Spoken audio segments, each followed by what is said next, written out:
Hello, my friends, and welcome back. Thank you for being with me again today.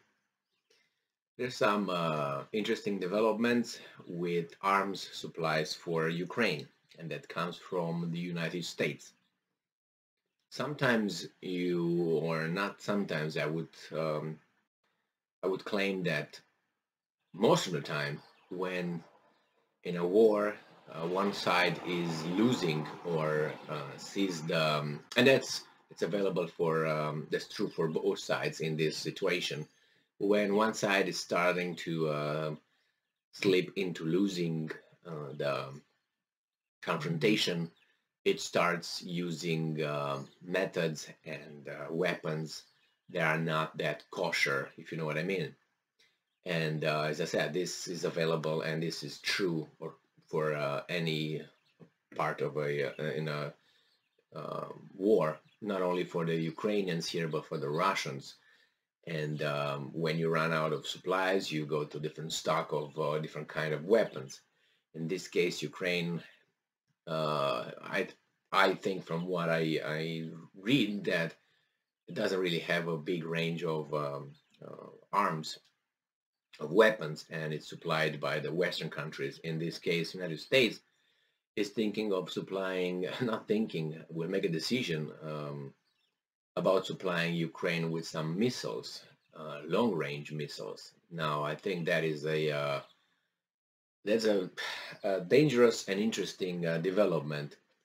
Not because the Ukrainians will have missiles, is because how the Russians will react to this kind of transfer of military aid to its enemies from outside without considering that outside forces an enemy and doing something about it. That's why I'm afraid that the Russians will have a response to this, and I do not know what that response would look like.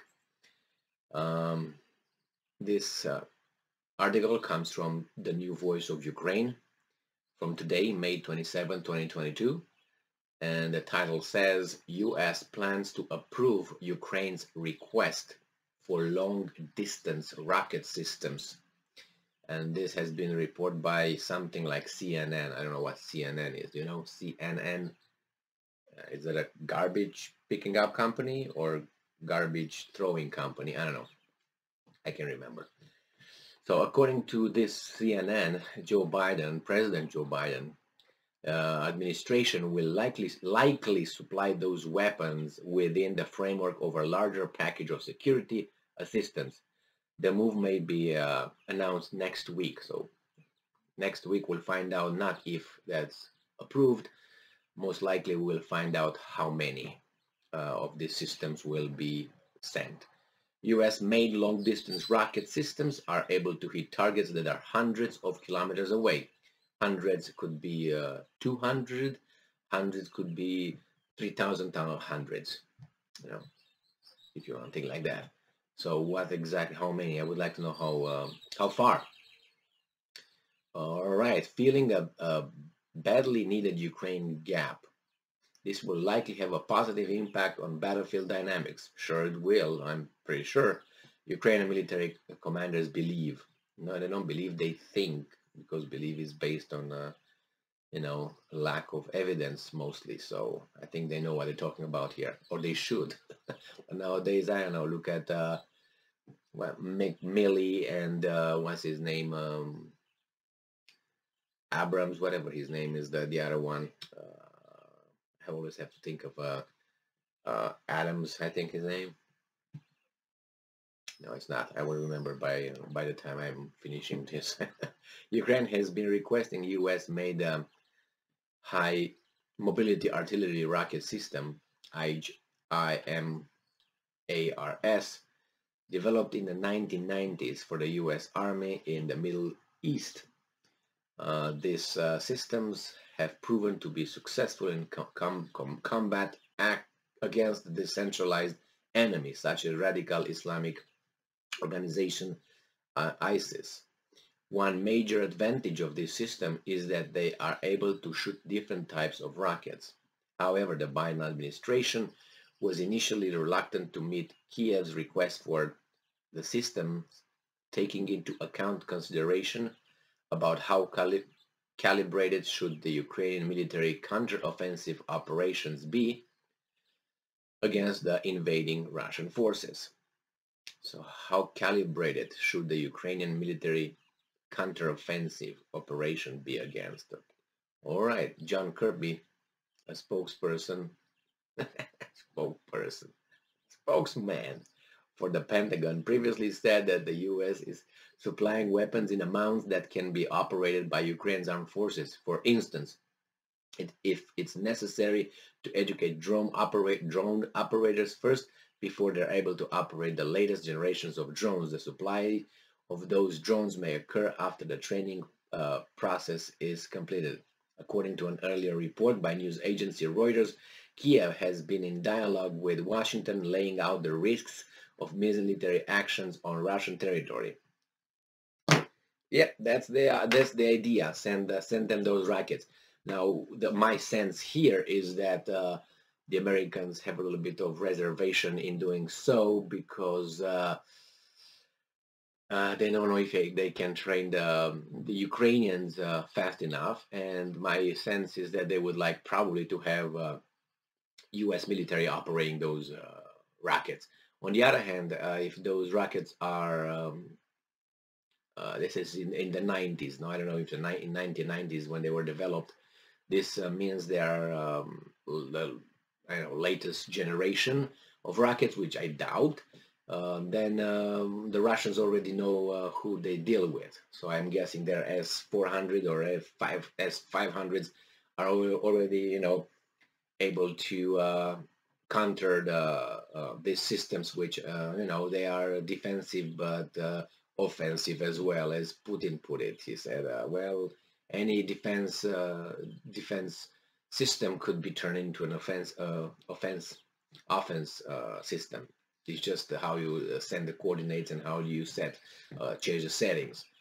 So I'm talking about this. What if these systems will fall in the hands of the Russian army, which then they will be able to, directly look at them and assess their, I don't know exactly what, because they can be damaged before they get in the hands of the Russians. But nevertheless, what would be the Russia's response? Obviously, they're not going to hit the United States, right? They're not going to hit Poland, where they're probably going to come in from. They're going to try to probably hit them as they enter the Ukrainian territory. Now, if you send rockets, what's missing?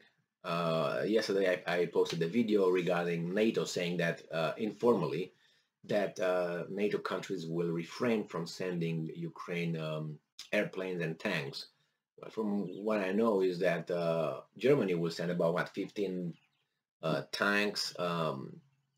So I don't know what kind of tanks those are, but the ammunition comes from Switzerland, and Switzerland doesn't want their ammunition to be used. So you send the tanks without ammunition. I don't really understand how that works, but what the logic of that would be, probably they're gonna just slap Switzerland a few times, and then Switzerland will cough off an agreement that they allow those tanks to use their ammunition.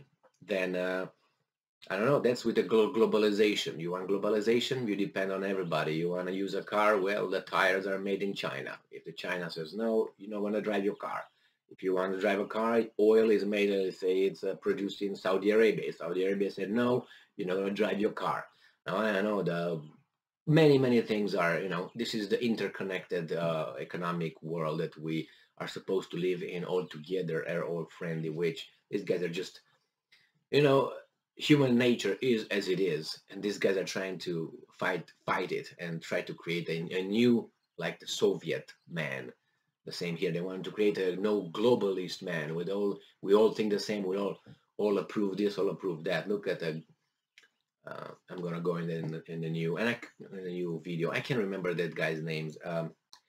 Adams, I think, is that African American / black general. Who spoke with Shoigu, the Russian His name is escapes. It starts with an A. I know it's not Adams or Abrams. No, Adams. Anyway, you know what I was talking about. I don't know what decisions these guys will make, but if they're gonna send rockets to Ukraine, that's a step up. What's next? Nuclear weapons? That's not gonna happen. We know that, but still. Thank you very much for being with me again today. Stay strong, stay smart, look for the truth, and be just. See you in a moment. We got a lot of news.